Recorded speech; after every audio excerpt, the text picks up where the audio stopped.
Welcome back, everyone, to the BE Chamber podcast, episode 11. We're super excited to be back, and this time I am with one of my colleagues, Bridget, our South African Collection Services manager. How are you doing, Bridget? Are you well? I'm doing great. And how are you? I'm good. So good to be back, and also we're hoping that everybody's doing well. We're hoping that your transformation journey has been going well throughout the first few months of 2025. And I'm also super excited to see what's the rest of the year holding for us at the BE Chamber, as well as for our members and also companies out there. There's a lot happening, so really exciting times happening, as well as exciting times ahead. So in terms of today's episode, I'm going to be having a chat with Bridget about Freedom Day. Bridget, tell us a bit about yourself. What role do you fulfill here at the BE Chamber? And tell us a bit about your background, where you're from, and what exactly do you do here at the Chamber? Okay, lovely. My name is Bridget Themba in full, like Unil has mentioned. I am the Certificate Services Manager at the BE Chamber. So what my role entails is that it's an expertise role that we fulfill in the company, where we focus on validation of BE statuses, and this is to prepare our members for their verification process. So likely you can look at it as, oh, okay, they just look at the BE statuses, but yeah, it's a very thorough process where we ensure that what we receive from the suppliers is actually valid and it can be used for their verification audit. In terms of where I come from a small town called Bushbuckridge. We usually say the dusty streets of Bushbuckridge, humble beginnings. That's where I'm from, and I was granted an opportunity to have a scholarship to study for a Bachelor of Business Administration degree. And I'm here now at the BE Chamber, fulfilling the role that I just told you about briefly, and I love it here. We're all about transforming companies, we're all about contributing to the economy at large with the BE offering that we have as an organization. No, great stuff. I think really, your role that you currently fulfill now is really unique, as well as quite intense. You know that the type of work that yourself and the team do is, it's not just looking at the BE certificate as you stated, or looking at the sworn affidavit as you stated, but really scrutinizing the details to make sure that it is 100% correct. Yes. Just to touch on that briefly, what is the risk in terms of missing something on a BE status? Would it would impact the company's scoring? It would definitely impact the company's scoring, and it would also have an impact in terms of time. Time for preparing for verification, because if you collect a BE or sworn affidavit, for example, and you don't thoroughly go through it to do the checks, you are at risk of actually submitting an incorrect and invalid document for your verification, which a verification company that is well versed in that is well versed in that expertise can actually push back to say, we're not going to accept this. And during that process, there is a waste of time, because you're obviously preparing to get, your BE certificate issued for compliance. So definitely there is a risk there. Awesome. I think that a lot of companies don't really focus in this area, and they need to focus, because the misrepresentation, the incorrect BE statuses used for preferential procurement can have a bigger impact on the overall score. But yes, I just want to hear a bit about that from yourself. And as I've mentioned, today we're talking about Freedom Day. Now, to start off, what does Freedom Day mean to you? Freedom Day is very significant to me, because it birthed political freedom to start with for South Africa. This was in 1994 on the 27th of April, where South Africans were granted a democratic right to vote for the very first time. And this is where we had the first black president, which is Nelson Mandela. And the birth of Freedom Day unlocked a whole lot of opportunities for the previously disadvantaged groups, for the marginalized groups. So it is a very significant day. But just to sum it up for now, I can leave it at that to say it actually birthed democracy in South Africa, and that's what it is. We are 30 years into it, and there's a lot of significant changes that has happened between 1994 and the year 2025 as we sit here today. I think it's really important. I think we've seen a whole different dynamic to our country, since that day up until now. And there's been a lot of changes happening. There's been a lot of challenges that we are still dealing with, that we are still focusing on. And one of the key components of how to address those challenges is through broad-based Black economic empowerment. Absolutely. And looking at how the issues that we faced in the past, how can it be redressed through this type of legislation from an economic perspective. Yeah. So that's something that is still happening. It's ongoing, and just to ask the question to you, I mean, do you see it being effective? Have you seen since 27 April 1994, since the BE legislation has come into play, then do you see the impact taking place within our country? Has it been positive? Yeah, absolutely. There's been a positive impact, as much as we still have a long way to go, because if you think about it, 30 years is a short time. And it didn't happen in a way that after we were granted the political right to exercise, our democratic right by voting, everything fell into place. There had to be policies that needed to be changed. The constitution needed to be looked into. So BEE is one of the benefits that actually are addressing, the issues that we were dealing with in the past, before 1994. So I would say it brought significant change. And if you were to link that with education as well, BEE was designed to bridge the economic gap that has been there in terms of non-white South Africans not having much participation in the economy at large.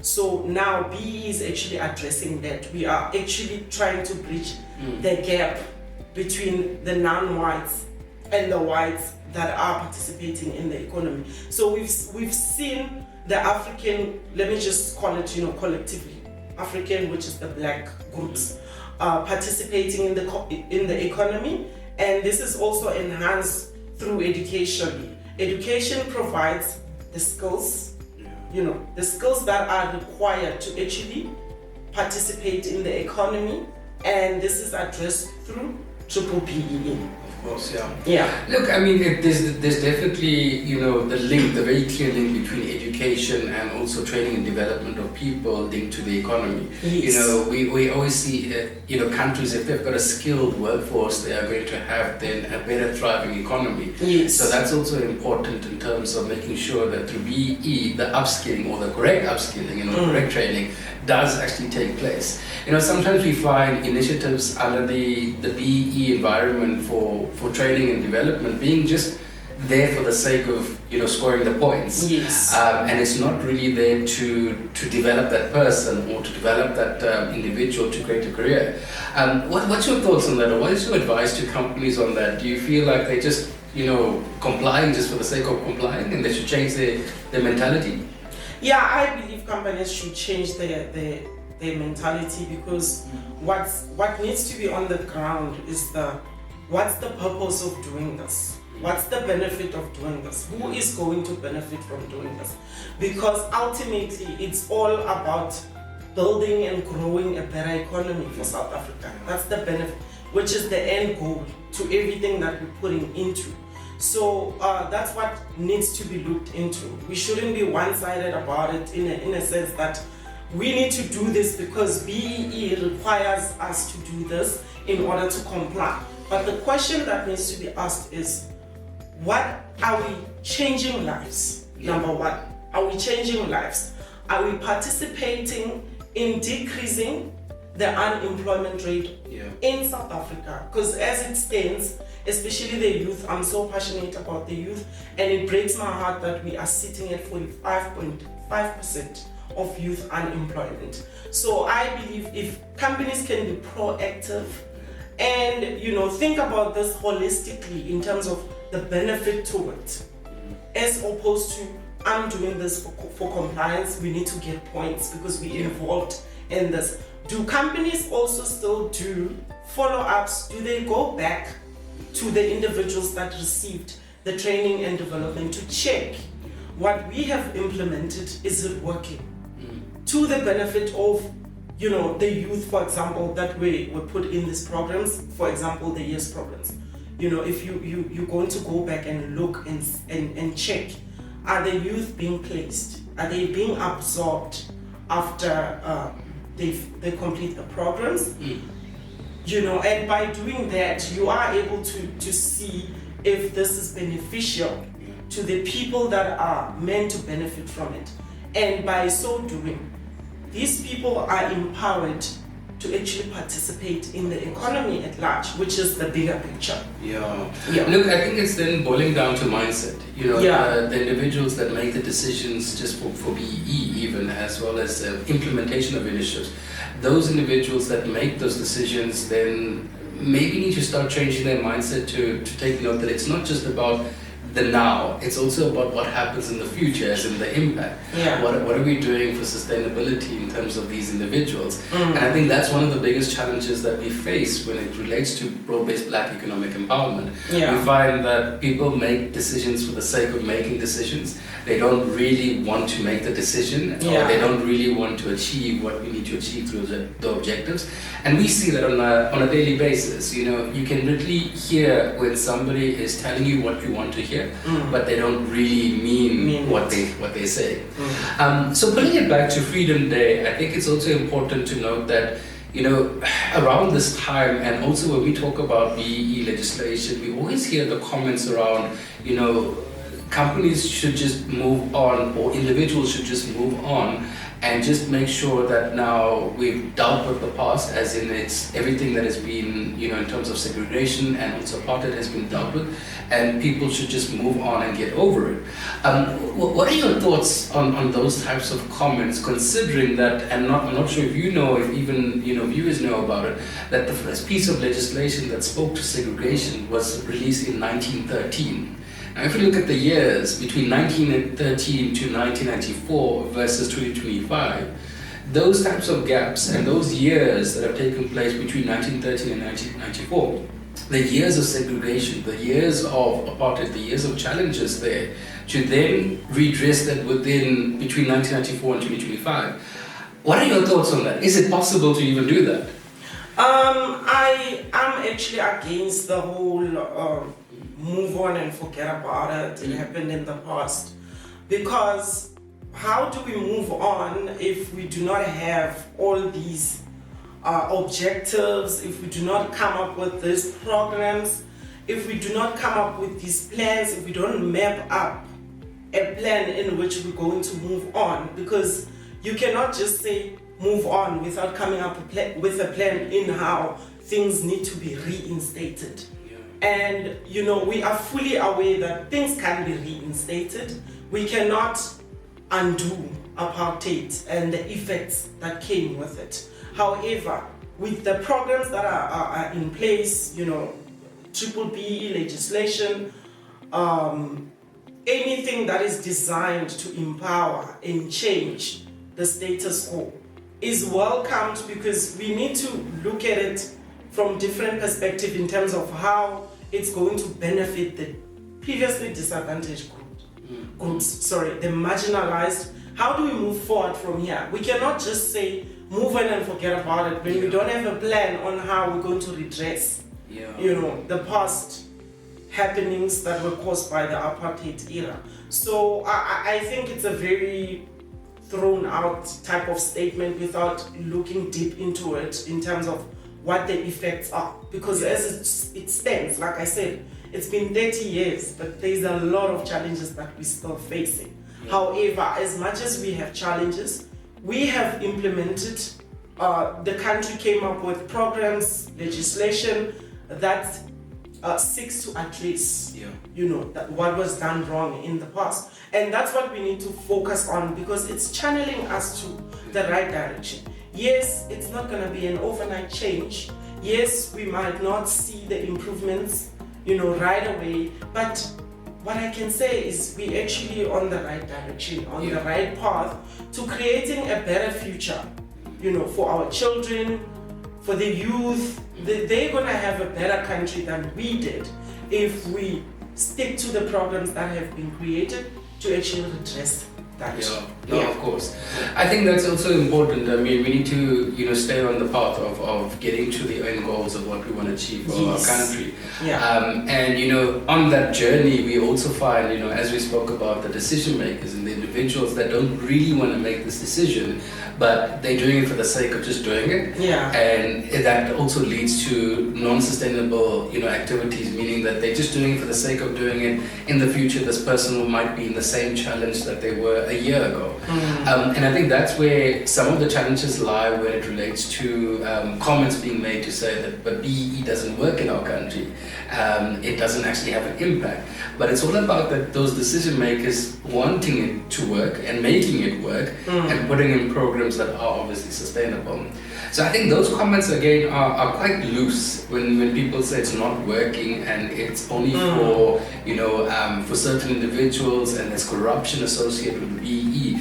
And I think that I've said this a few times, even on a few platforms in our webinars, that you can't really associate corruption with a person's race. And people really do that very quickly with BEE. And I think that people that are corrupt, they will be corrupt irrespective of their race. And again, that BEE legislation doesn't play a role. So what do you think about that? I mean, have you heard that also? I'm sure you've seen media articles commenting on those things. I've seen that. I've seen media articles commenting on the fact that BEE was designed to just enrich black corrupt, individuals. It's not sustainable. It's not bringing any improvement to the economy at large. It's reverse. I've heard this. It's reverse apartheid, apparently.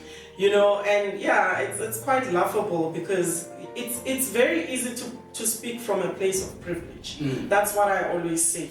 If you've never walked a mile in my shoes, you will never really understand what I go through when I walk a mile in those shoes. So I think we need to be more, as South Africans, more open-minded, more objective, and more factual. Because just because something has been started as a rumor and it's out there and people are talking about it, it doesn't mean it's true. And it doesn't mean is what we stand for as South Africans. So I think lack of knowledge is also a factor that influences people to just say things for the sake of saying them because they are spread by the media. And media is one big tool that can spread negativity so fast. And it's easy for people to consume that because now we have social media, news travel fast. Okay? But I think people need to seek knowledge. People need to do their research. And before you even seek knowledge and do your research, you need to ask yourself, why was this implemented? This is your starting point. By asking yourself, why was this implemented? When you do your research, it answers that question because that's where you're going to find your answers. That's where you're going to gain the knowledge and you will start looking at the country from a different angle because now you're knowledgeable about the subject at hand. I mean, you can't control the impact of how legislation will be on individuals. Meaning that any piece of legislation can be implemented by an individual the way that they want to implement it. So for example, if somebody wants to implement initiatives that are not sustainable, they are going to do that. The legislation can't control that. But you find that people blame the legislation. But it's about that mindset and that individual that's making those decisions that is not really being held accountable, and that's where the challenges lie. So, I mean, from a BE Chamber perspective, we're hoping that we are going to still continue change mindsets. We're hoping that with the engagements that we have through these platforms as well as our webinars and also other areas, that we change people's mindsets when it relates to transformation and the thinking around transformation. So just to start wrapping up our conversation today, Bridget, any thoughts or any advice that you want to give to young people in terms of Freedom Day? Is it something that they should pay attention to? I mean, you might find that young people don't really see any significance to the day because of their age, but is there something you want to share with them in terms of advice or anything that they should be aware of and not just treat this as a public holiday? Yeah, of course. I mean, the birth of democracy actually birthed freedom to education, and that relates to young people. The fact that you have a right to education now, we have non-fee paying schools now, and we've seen a rise in enrollments in primary and secondary schools because that no fee policy actually addressed financial barriers. So now parents are able to send their children to school. The establishment of NSFAS for tertiary education is curbing that challenge when it comes to access to tertiary education, for Africans because of lack of funds, previously disadvantaged backgrounds. But those are all the benefits that the youth actually have access to. So I think they need to treat this as a very special day, that they need to be reminded, you are able to go out there in the streets and protest. Fees must fall because the 27th of April 1994 came about. If that didn't happen, we wouldn't have freedom of movement, we wouldn't have political freedom, which is our democratic right to vote. We wouldn't have freedom to actually sit here and voice out our views, freely. There's a lot that we wouldn't have access to if Freedom Day didn't happen. So it's a very significant day, and we, as the older generation, we as the people that are exposed to information, we as the people that are aware of the significance of Freedom Day, we need to plant the seed to the younger generation to make them understand the significance of Freedom Day, to make them celebrate this day by understanding what it means to South Africans at large, and not to just see it as a holiday for young people to just go out there and celebrate and have fun. But yeah, it's up to us as well. We need to do our part because we understand it better than them. So it starts from a younger age. I believe we need to start having these conversations as soon as a child is in primary school. You can throw these questions and play some sort of a game with them. What is Freedom Day? When is Freedom Day in South Africa? Why do you think it's celebrated? Of course, they may not have the answers, but that's where you bridge the gap and you're able to tell them what Freedom Day is about. What is Youth Day? It's not just about young people going out there to just have fun. There is significance to it. There is sacrifices that were made in the past in order for us to actually stand in front of people and say we are free. We are a democratic country. We are participating globally. We are recognized. We are in forums. We are in organizations like BRICS, for example. So all of that came about because of the birth of Freedom Day, which was the 27th of April 1994. And also to add on to that, education, young people, Freedom Day, they link between that. Prior to 1994, we had the Bantu Education Act of 1953. This was designed to provide inferior education to non-white South Africans so that they can participate in low-paying jobs. So with Freedom Day being born, that was done away with, which simply means now, as a person or as a young person, you have an opportunity to participate in the economic South Africa without being segregated. In the economy of South Africa without being segregated. You have the right to education, you have the right to actually choose what you want to specialize in, which will in turn give you the opportunity to participate in the economy by being a professional. So yeah, it's very important. It's not just a celebratory day, but we also need to look at the significance of it and how it came about. Of course. Yeah, I think, Bridget, you've shared quite a few powerful messages. I think that it's really important in respect of, understanding the history and education. Yeah. I think for those that are not familiar with the day and they are obviously the younger generation, they just need to be educated and also to remember why we have this day and the meaning behind it. Yes. So thank you for sharing that, and also to share that the challenges regarding education. A lot of people don't realize that, the amount of challenges that have been faced comes from a long history. And, based on grandparents, great-grandparents going through a system of bunch of education and then coming up today, where times have changed, but all of that has an impact on generations to come. Yes. And a lot of people don't really realize that, but yeah, it's very important what you've mentioned in terms of educate, and again, share the message in respect of why we have this day and why it's important to us. So Bridget, thank you so much for your time. We appreciate your time. The value that you've added has been really great to hear from your perspective, and also the advice that you've shared with our viewers as well as the young people of today. So thank you once again for joining us. To our viewers, we hope that you find the session was quite good, as well as you enjoyed watching us today and also sharing our thoughts about Freedom Day as well as PE education. We're hoping that it's been really, really insightful for you. Please do join us in our next episode. We will be recording that very soon. We're going to be talking about Workers' Day, so celebrated in May every year, and we're going to be touching on this topic and also linking it to ESD, so Enterprise and Supply Development. So please do join us in our next session, and thank you very much, everyone. Goodbye. Thank you. Bye.